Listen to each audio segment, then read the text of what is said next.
திருநெல்வேலியில் உள்ள கருப்பந்துறையில் கதவு உயரத்திற்கு தெருவில் வெள்ளம் சென்ற அதிர்ச்சிகரமான காட்சி வெளியாக இருக்கிறது. இது தொடர்பான கூடுதல் விவரங்களோடு இணைகிறார் செய்தியாளர் சிவமணி.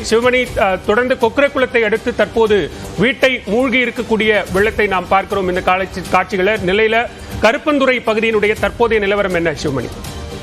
நிச்சயமாக பாலா, திருநெல்வேலி மாவட்டத்துல கடந்த 24 மணி நேரத்துக்கு மேலாக தொடர்ந்து கனமழை அப்படிங்கிறது பெய்து வருகிறது.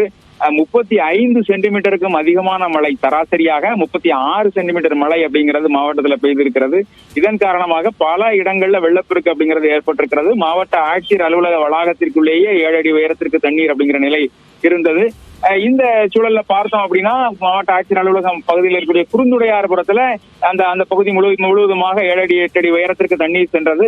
தற்போது கருப்பந்துறை பகுதியில், அதாவது கருப்பந்துறை அப்படிங்கிறது திருநெல்வேலி மாநகர பகுதியில் இருக்கக்கூடிய பகுதியாக இருக்கிறது. அந்த பகுதியில சுமார் 7 அடி உயரத்திற்கு மேலாக அந்த பகுதியில் தெருக்கள் மற்றும் வீடுகளை ஒட்டி தண்ணீர் செல்லக்கூடிய காட்சிகளை பார்க்க முடிகிறது. ஏராளமான மக்கள் அங்கே இருக்கக்கூடியவர் அவர்கள் தொடர்ந்து தங்களை இங்கிருந்து மீட்க வேண்டும் என்ற உதவிகளை கேட்டு வருகிறார்கள்.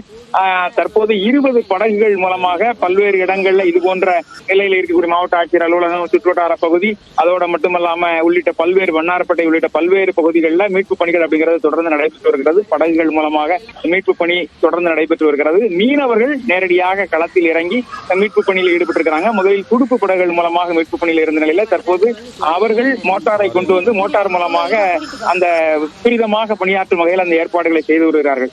அந்த நிலையை பொறுத்த வரைக்கும் அந்த கருப்பந்துறை பகுதியில ஏராளமான மக்கள் அங்கே சிக்கி இருக்கிறார்கள். அவர்கள் தங்களை அங்கிருந்து வெளியேற்ற வேண்டும் என கோரிக்கை வைத்திருக்கிறார்கள். அந்த பகுதிக்கும் படகு மூலமாக மீட்கக்கூடிய நடவடிக்கைகள் துவங்க வேண்டும் என்ற கோரிக்கை அவர்கள் மூலமாக எழுந்திருக்கிறது.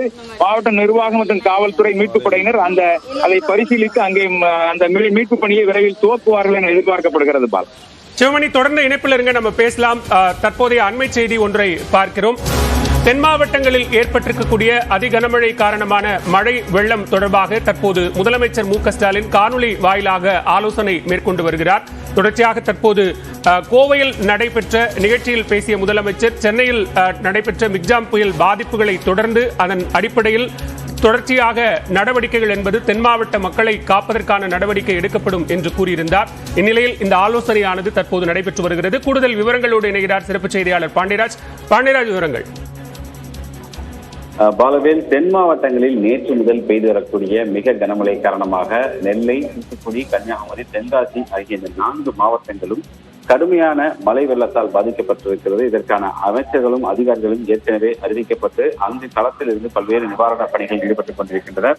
இந்த சூழ்நிலையில் ரெட் அலர்ட்டானது இன்று 24 மணி நேரத்திற்கும் விடுக்கப்பட்டிருக்கக்கூடிய சூழ்நிலையில் ஏற்கனவே பெய்த மழையின் காரணமாக ஏற்பட்டிருக்கக்கூடிய வெள்ளப்பெருக்கு சிக்கியுள்ள மீட்கவும், அதே போல மக்களுக்கான உணவு உள்ளிட்ட அடிப்படை தேவைகளை சரி செய்யவும், நிவாரணம் உள்ளிட்ட பணிகளில் அரசு நிர்வாகமானது முழுவீச்சில் களமிறங்கக்கூடிய நிலையில் முதலமைச்சர் மு.க.ஸ்டாலின் தற்பொழுது கோவையில் அரசு நிகழ்ச்சியில் ஒன்று பங்கேற்றுவிட்டு தற்பொழுது மாவட்ட விருந்தினர் மாளிகையில் தற்பொழுது இருக்கிறார். இன்னும் சற்று நேரத்தில் முதலமைச்சர் மு.க.ஸ்டாலின் அங்கிருந்தே தென் மாவட்டங்களில் கனமழை காரணமாக ஏற்பட்டிருக்கக்கூடிய பாதிப்புகள் தொடர்பாக காணொலி காட்சி வாயிலாக ஆலோசனை மேற்கொள்ள இருக்கிறார் என்ற தகவலானது தற்போது வெளியாக இருக்கிறது. ஏற்கனவே அமைச்சர் உதயநிதி ஸ்டாலின் தற்பொழுது சேலத்தில் இருந்து நெல்லை நோக்கி சென்று கொண்டிருக்கக்கூடிய நிலையில் இன்னும் சில அமைச்சர்கள் நெல்லை உள்ளிட்ட மாவட்டங்களுக்கு அனுப்பப்பட உள்ளதாக தகவல் வெளியாகிறது. இந்த சூழ்நிலையில் தான் முதலமைச்சர் மு.க.ஸ்டாலின் தென் மாவட்டத்தில் ஏற்பட்டிருக்கக்கூடிய இந்த மழை வெள்ள பாதிப்புகள் தொடர்பாகவும் மீட்பு மற்றும் நிவாரணப் பணிகள் தொடர்பாகவும் காணொலி காட்சி வாயிலாக ஆலோசனை மேற்கொள்ள இருக்கிறார். இந்த ஆலோசனையில் கோவையிலிருந்து முதலமைச்சர் மு.க.ஸ்டாலினும் சென்னை தலைமைச் செயலகத்திலிருந்து தலைமைச் செயலர் சிவதாஸ் மீனா உள்ளிட்ட அரசு துறை உயர் அதிகாரிகளும் பங்கேற்க இருக்கின்றனர். இதே போன்று மழை வெள்ளத்தால் அதிகம் பாதிக்கப்பட்டிருக்கக்கூடிய அந்த 4 மாவட்டங்கள் கோவை, நெல்லை, தென்காசி, திருநெல்வேலி, மற்றும் கன்னியாகுமரி, தூத்துக்குடி உள்ளிட்ட அந்த 4 மாவட்டங்களைச் சேர்ந்தவர்களும், அதே போன்று அருகில் இருக்கக்கூடிய மாவட்டங்களிலும் மழையானது தொடர்ச்சியாக பெய்து வரக்கூடிய நிலையில் அந்த மாவட்டங்களைச் சேர்ந்த மாவட்ட ஆட்சியர்களுக்கும் இந்த காணொலி காட்சியில் கலந்து கொள்வதற்கு ஏற்கனவே அறிவுறுத்தல் வழங்கப்பட்டிருக்கிறது. எனவே அந்த அறிவுறுத்தலின் அடிப்படையில் கலந்து கொள்ளக்கூடியவர்களும் பல்வேறு நிவாரணம் மற்றும் மீட்பு நடவடிக்கைகள் தொடர்பான அறிவுறுத்தல்களையும், அதே போல தற்போது நடைபெற்று வரக்கூடிய பணிகள் தொடர்பாகவும் விரிவாக முதலமைச்சர் மு.க.ஸ்டாலின் காணொலி காட்சி வாயிலாக ஆலோசனை மேற்கொள்ள இருக்கிறார். தென் மாவட்டத்தில் ஏற்பட்டிருக்கக்கூடிய வெள்ள பாதிப்பு காரணமாக முதலமைச்சர் மு.க.ஸ்டாலின் காணொலி வாயிலாக ஆலோசனை மேற்கொண்டு வருகிறார். தொடர்ச்சியாக தொடர்பான அண்மை செய்திகளை பார்த்தோம். விவரங்களை வழங்கியமைக்கு நன்றி பாண்டியராஜ்.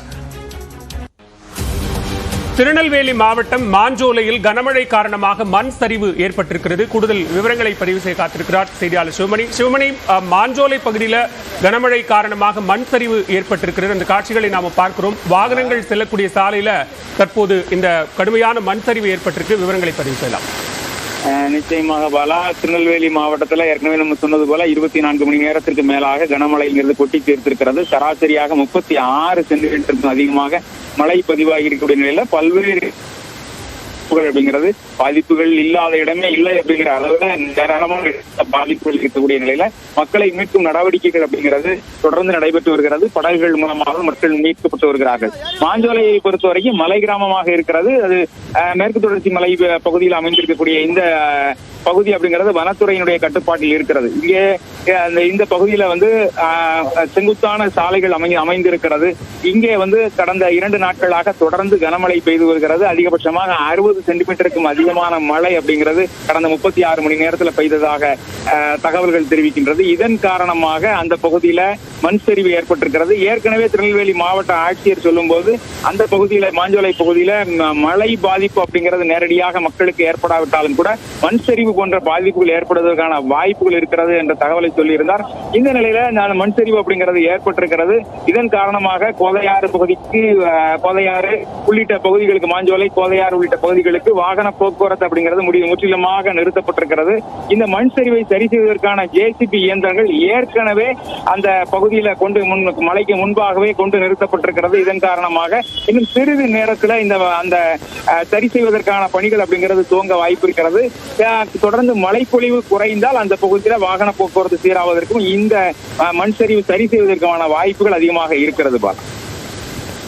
சிவமணி, தற்போது மாஞ்சோலை பகுதி என்பது அதிகமாக வாகனங்கள் செல்லக்கூடிய ஒரு பகுதியாக இருக்கிறது. நீங்க குறிப்பிட்டது போல மழை வெள்ளம் சரியானால்தான் அந்த பகுதிகளில் வாகன போக்குவரத்து செல்லக்கூடிய ஒரு நிலை இருக்கிறது. சுற்றுவட்டார பகுதியில் இருக்கக்கூடிய மக்களின் நிலை என்ன? அங்கு இருப்பவர்கள் பாதுகாப்பாக மீட்கப்பட்டிருக்கிறார்களா? நிச்சயமாக அது மலை கிராம பகுதியாக இருக்கிறது. தேயிலை தோட்ட தொழிலாளர்கள் அதிகமாக வாழக்கூடிய பகுதி மாஞ்சோலை, காக்காச்சி, நாலுமுக்கு, ஊத்து என்ற 4 மலை கிராமங்கள் அந்த பகுதியில் இருக்கிறது. அந்த மலை கிராமங்கள் முழுமையாக அந்த தேயிலை தோட்டங்களும் தேயிலை தோட்ட தொழிலாளர்களும் வசிக்கக்கூடிய பகுதியாக அந்த பகுதி இருக்கிறது. பெரும்பாலும் ஒரு மலைப்பகுதிகளிலேயே அவர்கள் அந்த பகுதியிலேயே வாழக்கூடிய மக்களாக இருக்கிறார்கள். இது போன்ற அந்த மண் சரிவு அப்படிங்கிறது ஒரு சில நாட்கள்ல சரி செய்யப்படும் வழக்கமாக தற்போது இந்த ஏற்கனவே அங்கு JCB இயந்திரம் கொண்டு 2 JCB இயந்திரம் கொண்டு நிறுத்தப்பட்டிருக்கிறது. ஒரு மாவட்ட வருவாய் அலுவலர் தலைமையிலான குழுவினர் அங்கேயே முகாமிட்டு அதற்கான அங்கே பாதிப்புகள் ஏற்பட்டால் அதனை சரி செய்வதற்கான நடவடிக்கைகளில் ஈடுபட்டிருக்கிறாங்க. இது போன்ற காரணங்களால் இது விரைவாக சரி செய்யப்படும் மண் சரிவு விரைவாக சரி செய்யப்படுவதற்கான வாய்ப்பு இருக்கிறது. பொது போக்குவரத்து மூலமாக அந்த பகுதிக்கு செல்ல முடியும். மற்றவர்கள் அந்த பகுதிக்கு நேரடியாக செல்வதற்கு வனத்துறை அனுமதியை பெற வேண்டும். அந்த பகுதி மக்கள் மட்டுமாக பொது போக்குவரத்து மூலமாக அங்கே செல்ல முடியும். அது போக அங்கே மேலே இருக்கக்கூடிய EB இருக்கக்கூடிய அந்த தொழிலாளர்கள் மேலே சென்று வரக்கூடிய நிலை அப்படிங்கிறது இருக்கும். அவர்கள் தற்போது மண் சரிவு காரணமாக கீழே வர முடியாது, பொதுமக்களும் வர முடியாத நிலை இருக்கும். இந்த மண் சரிவை சரி செய்தால் மட்டுமே அந்த பகுதியில போக்குவரத்தை துவங்க முடியும். அந்த மண் சரிவை சரி செய்வதற்கான நடவடிக்கைகள் விரைவில் துவங்கி ஒரு நாட்கள்ல இந்த சரிவு அப்படிங்கிறது உடனடியாக சரி செய்யப்படும் என எதிர்பார்க்கப்படுகிறது. நன்றி சிவமணி. தற்போதைய தகவல்களுக்கு மேலதிக விவரங்களுக்கு மீண்டும் இணையலாம்.